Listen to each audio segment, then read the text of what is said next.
এবার ত্রয়োদশ জাতীয় সংসদ নির্বাচনের ভোটকে কেন্দ্র করে টানা 4 দিন ছুটি পাচ্ছে দেশবাসী। সরকারের ঘোষণা অনুযায়ী ভোটের আগের দিন অর্থাৎ 11 ফেব্রুয়ারি থাকছে সাধারণ ছুটি। 12 তারিখ ভোটের দিনের সাধারণ ছুটির সঙ্গে যোগ হচ্ছে 13 ও 14 তারিখ শুক্র ও শনিবারের সাপ্তাহিক ছুটি। সব মিলিয়ে টানা 4 দিনের ছুটির আমেজে থাকবে পুরো দেশ।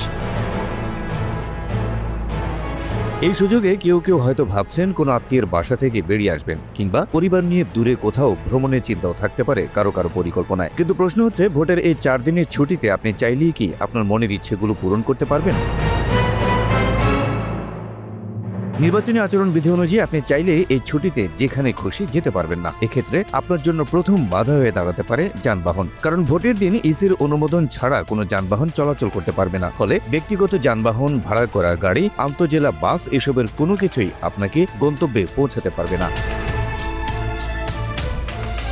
ভাবছেন মোটরসাইকেলে করে ভ্রমণে বের হয়ে যাবেন? সেখানেও আছে বিধিনিষেধ। কারণ ত্রয়োদশ জাতীয় সংসদ নির্বাচন ঘিরে 10 ফেব্রুয়ারি রাত 12টা থেকে 13 ফেব্রুয়ারি রাত 12টা পর্যন্ত মোট 72 ঘন্টা মোটরসাইকেল চলাচলের উপর স্পষ্ট নিষেধাজ্ঞা রয়েছে। এছাড়া taxi, cab, launch, microbus, truck, পিকআপের উপর নিষেধাজ্ঞা থাকছে 11 ফেব্রুয়ারি রাত 12টা থেকে 12 ফেব্রুয়ারি ভোটের দিন রাত 12টা পর্যন্ত।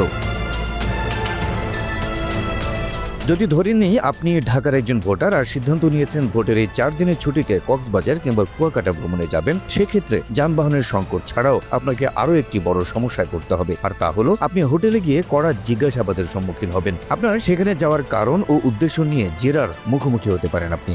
ভোট কেন্দ্রের নিরাপত্তা ও নির্বাচন নির্বিঘ্নে করার স্বার্থে বহিরাগতদের নিয়ন্ত্রণ করা হয়। এছাড়া ভোট কেন্দ্রে সন্ত্রাসী কার্যক্রম, নির্বাচন ভণ্ডুলের সংখ্যা থেকেই সংশ্লিষ্ট এলাকায় বাড়তি নজরদারি চালাবে আইনশৃঙ্খলা বাহিনী। সেক্ষেত্রে বহিরাগত হিসেবে আপনিও বারবার পুলিশের জেরার মুখে পড়তে পারেন, যা আপনার ভ্রমণের আনন্দটাই মাটি করে দিতে পারে।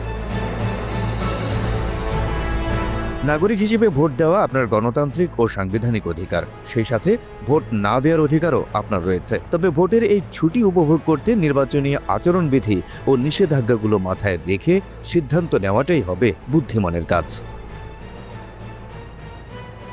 Habib Rasel, NTV online.